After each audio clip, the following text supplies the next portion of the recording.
Hey everybody, I'm here with my grandson. His name is Peter.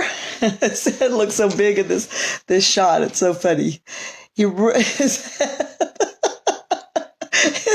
is not really this big. This video angle is so funny. Yeah, I'm laughing at you. This is my grandson, Peter, and I'm going to hold on to him while I talk about a few things. He's fed and dry, so I think he'll be okay. But, so anyway, his name is Peter because he was born on Easter Sunday, and he's just such a good baby. But this video angle makes his head look so big.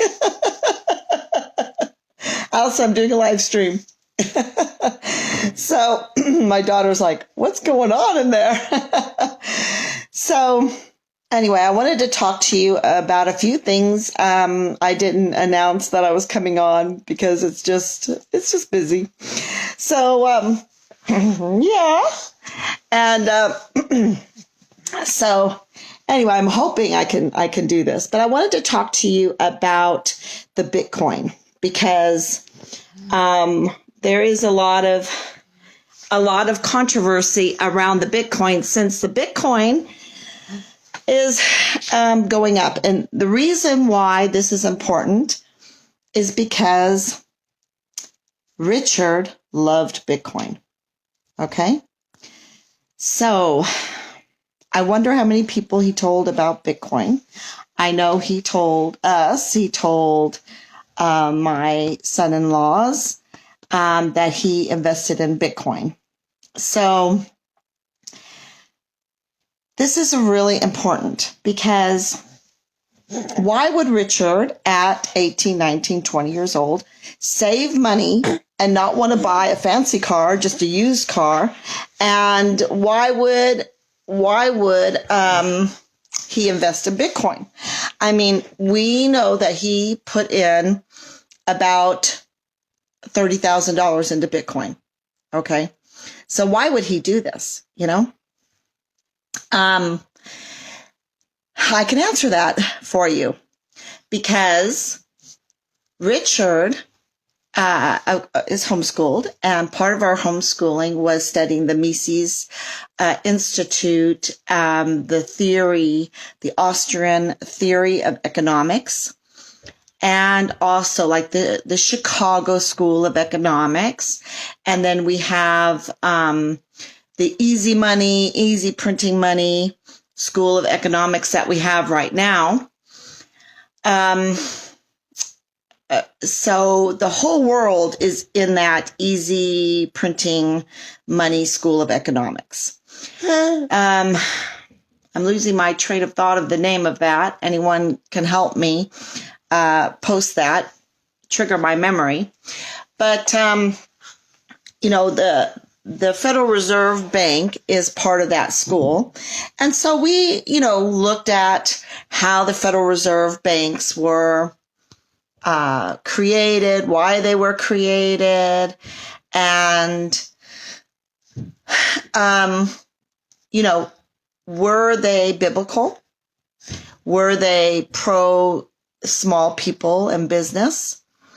And, you know, the answer was a resounding no, because they really lead to tyranny. And the Austrian School of Economics we found to be the most biblical, meaning that it depended on hard money. Hard money being, you know, the Constitution says that Congress, not a Federal Reserve Bank or a private bank. You know, the Federal Reserve Bank has the name federal, but it's not owned by the government. It is owned by private bankers. So I don't know why they named it Federal Reserve Bank. You know, I don't know, because it's not federal. It's owned by private bankers.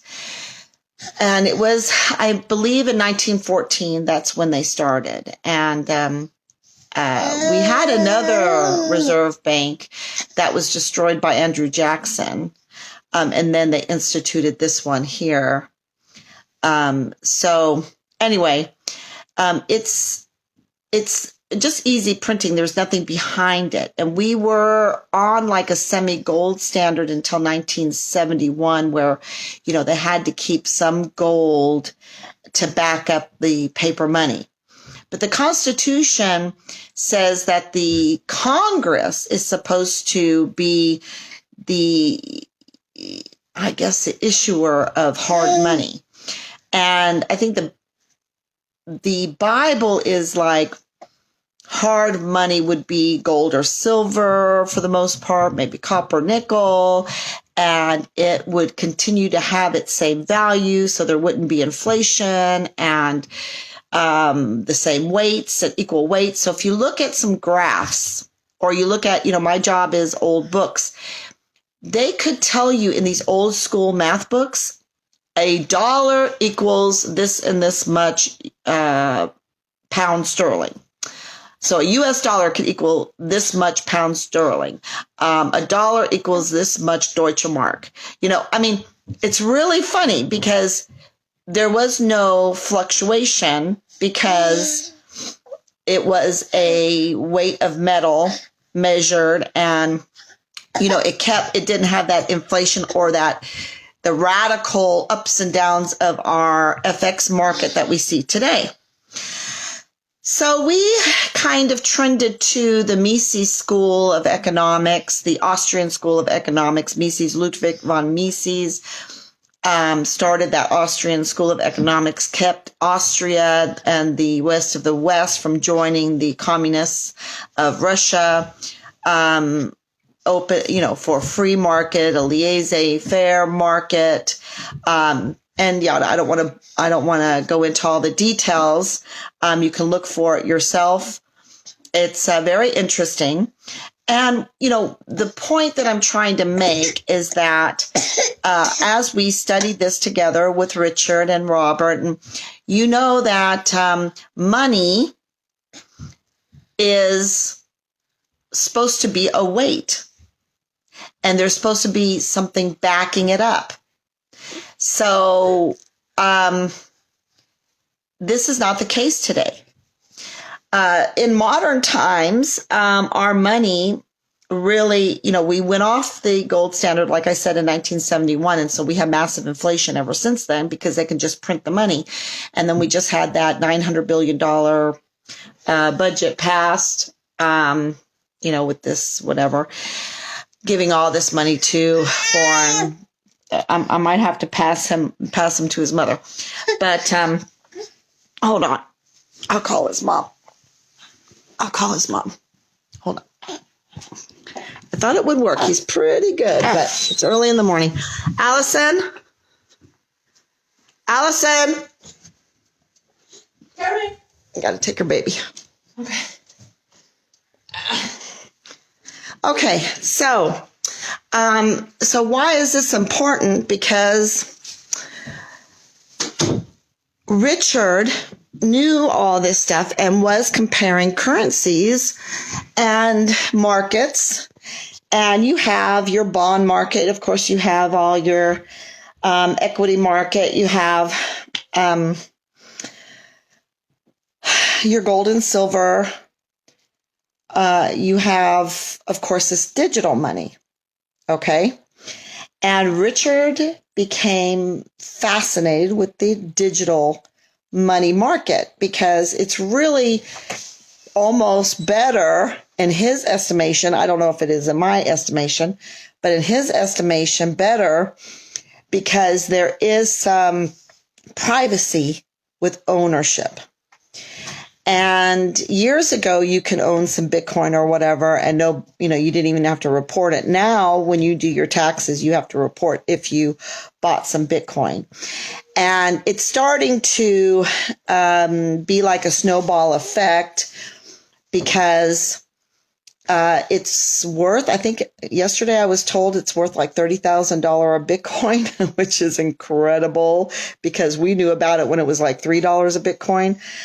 Too bad we didn't really, I didn't fall for it. I didn't buy it. I'm not really a Bitcoin person like Richard is. Too bad. I I could fund this whole Article 15 on Bitcoin Cash. Why didn't I? Anyway, but Richard did love it. And he took, he worked hard at his job, and then he joined the military and he went to Qatar. And of course, there was the bonus money. And so he had saved his money. He's not a big spender. And so he invested in Bitcoin. And he liked to, he might have invested in other things. He's very independent, very clever. I mean, you have to understand, he just turned 21. So when he was 16, he clept out of college math. So mathematics. He clept out of college language. I don't know what else he clept out of, because he would do it, he's a funny character. So I miss him. So anyway, he invested in Bitcoin, and we are told by the CID that he invested $30,000. Now, you have to have a 26-digit alphanumeric number that is your key to get into your wallet with like Coinbase. There's like 5 of them. There might be more, but Coinbase is like, I think, the most popular one. And at the very, very beginning, when we had thought, because of a false report, a liar, that Richard had left, I said, did you check his Bitcoin? Check his Bitcoin, see if he accessed it, because I know he has it. So we really haven't heard more from that, except that he did invest $30,000 into Bitcoin. Now, did he tell somebody? And this is really interesting, because if he told somebody and they knew, that would be something that needed to be investigated. And I hope that's part of this investigation, because we haven't heard yet what came out of this investigation. The other thing that's very important to know, and I have to repeat it, is that Richard had a few things. Like I said, he wasn't a big spender, but he only had 4 boxes, one of which was all Army stuff. So 3 boxes of private stuff. One of them was a Christmas tree. It took 7 people to pack that, to clear his room, and they didn't do it until the 28th day. And we were told, and we have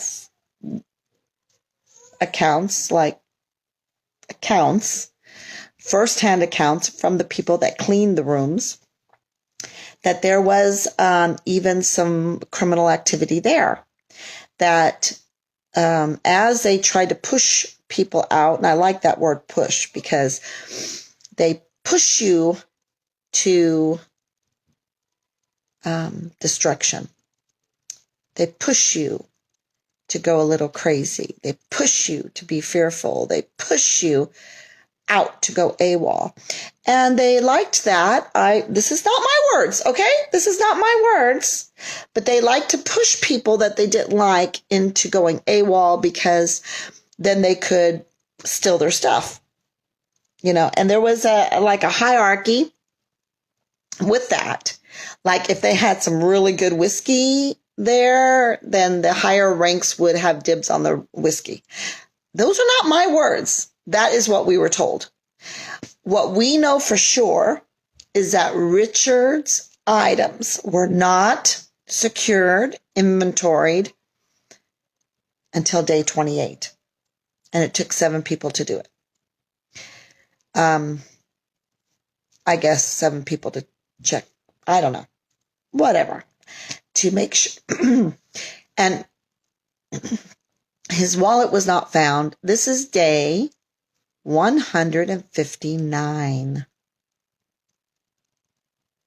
Okay, 159. There was a lot of nervous voices when Rob called to find out what happened to Richard. This was a week after they finally decided to secure Richard's 3 little boxes, one being a Christmas tree, 4 boxes, one being his military, one being a Christmas tree, and then 2 other boxes. No wallet.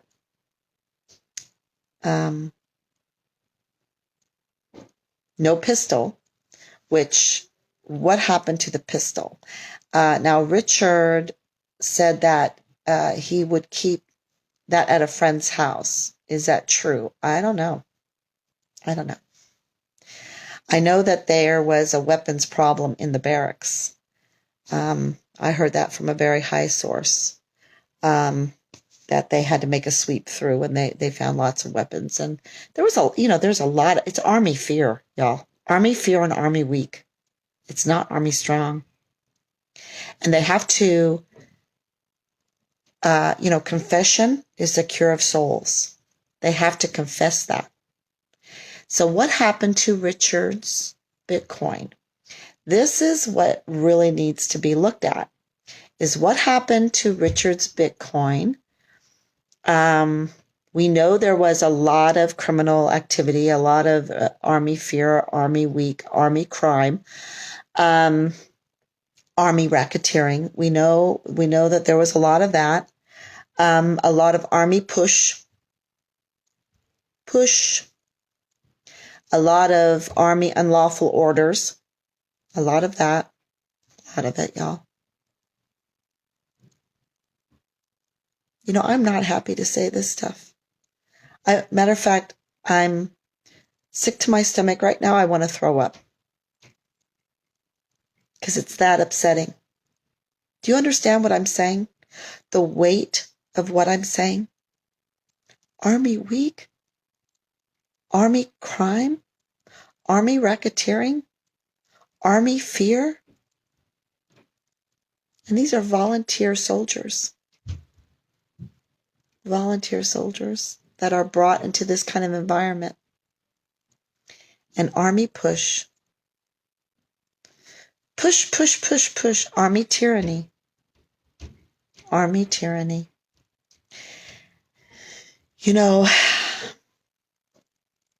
Where is the Bitcoin? That's what they need to investigate. And that's why subpoenas and warrants of those in the unit, the battalion, of their bank accounts and their credit cards need to be made. It's very important because people will do really evil things for paper money that has no backing at all except for the gun. Tyranny. And that's kind of what I was trying to explain at the beginning. If gold doesn't back our dollar anymore, what does? What does? Tyranny, fear. That's why it's Army fear, Army tyranny. It's not Army joy or Army strong or Army justice. It's not that. Army truth, it's not that. It's Army on sand with clay feet. And that's why I'm sticking my neck out there. Because if this is what the Army is, then we are in big trouble as a country.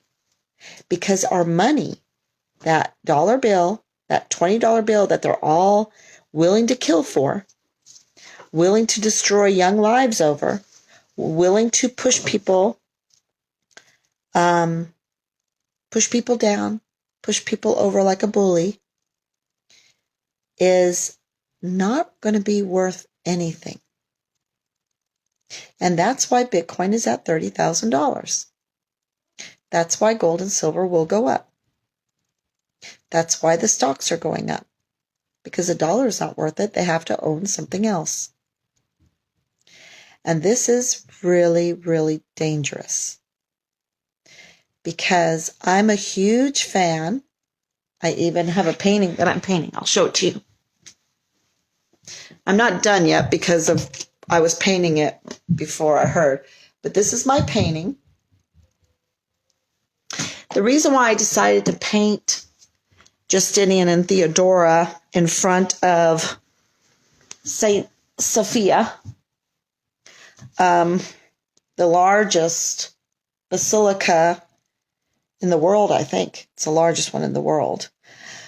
Of course, it's not used as that now because it's in, used to be Constantinople, which is today Istanbul.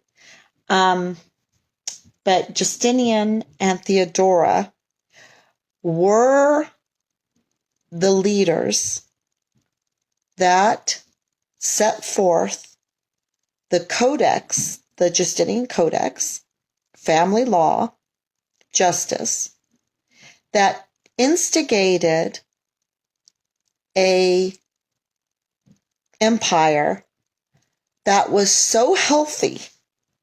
I'm not saying it was perfect, but that was so healthy. Those laws were so good that it instigated an empire that lasted over 1,000 years. I think over 1,100 years. Now, I'm a numbers person. You look at how many countries or governments have lasted over 1,000 years. Go look. It's not too many. Not too many. It's an amazing feat, and we don't even learn about it in school. Byzantium, it's amazing. Amazing study. And Justinian, very young. And Theodora, very young.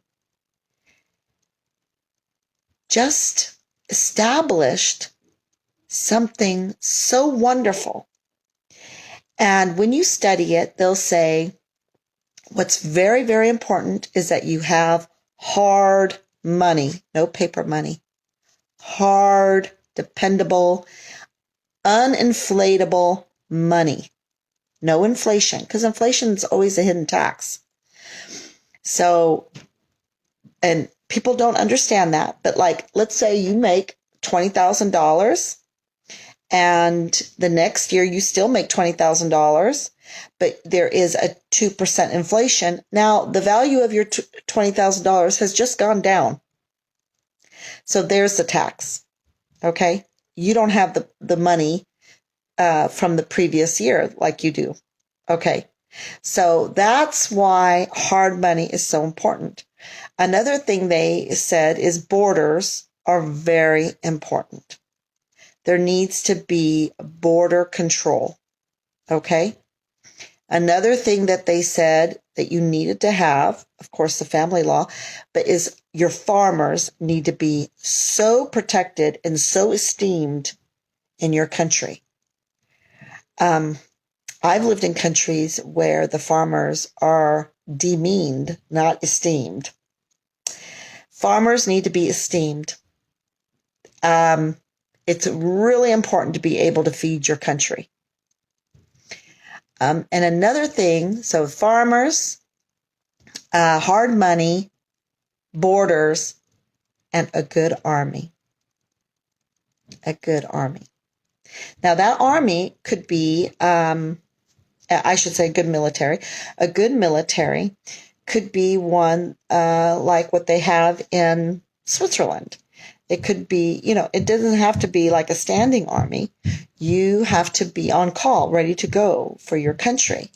And that's really what the Constitution was meant to do. And if you study the book of Numbers in the Bible, R.J. Rushdoony has a really good commentary on the book of Numbers, how our army is supposed to work biblically. If you're interested in that. If you want to know the biblical view of how to run an army, study R.J. Rushdoony's commentary on Numbers. It's superb. So, and why am I telling you all of this is because Richard knew this, and Richard invested in Bitcoin. And where is this? Who has control of Richard's Bitcoin? That's the big question. Because if you find out who has control of Richard's Bitcoin, we can find Richard. And another point that I really should have stressed yesterday that I didn't stress is that this investigation was over without even finding Richard. Because if they found Richard, I mean, the whole point of the investigation was really to find Richard. But that's not why they investigated. They investigated the battalion because of the racketeering. But I wanted them to investigate the battalion to find Richard. And so if they know what happened to the Bitcoin, if they, investigate the racketeering too with the Bitcoin, who has bank accounts that might see a big flush of money into it, then we can investigate where that money came from, and we might be able to find Richard. So I think that would be the best way to find Richard from the very beginning. I was telling them that would be the best way to find Richard. And I think I was diverted by them. They're very good. The PSYOPs is very good. I have to check myself all the time. And if it wasn't for Team Find Richard Halliday to help me stay focused, to help me calm down, to help me remember things that in the whole storm of information it gets mixed up and forgotten or put aside, I could not do this. So I want to thank Team Find Richard Halliday, and I'm looking for a bigger Team Find Richard Halliday of people to pass on the links.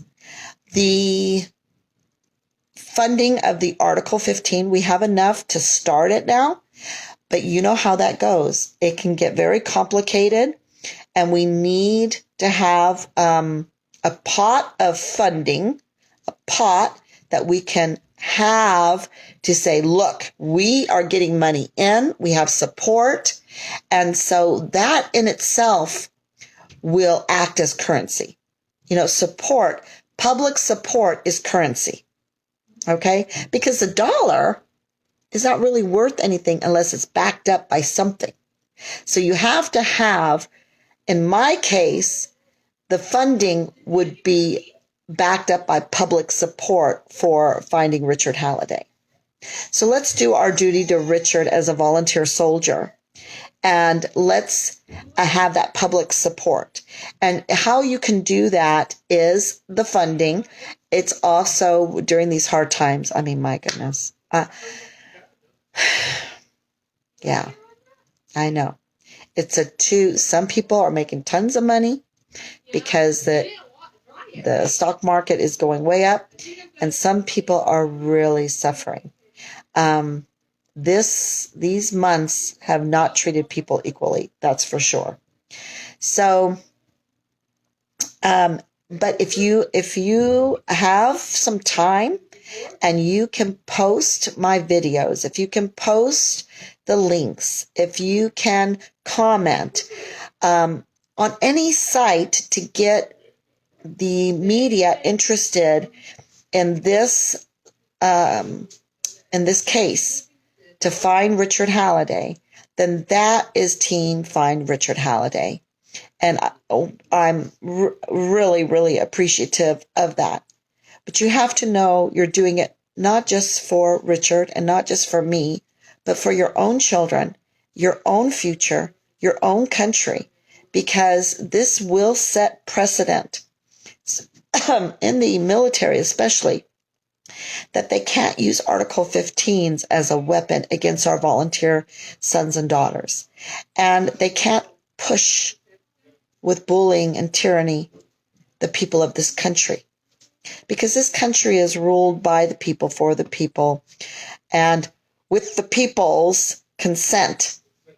And we're not consenting to this tyranny that we have today. So all the men are back from taking care of the vehicles.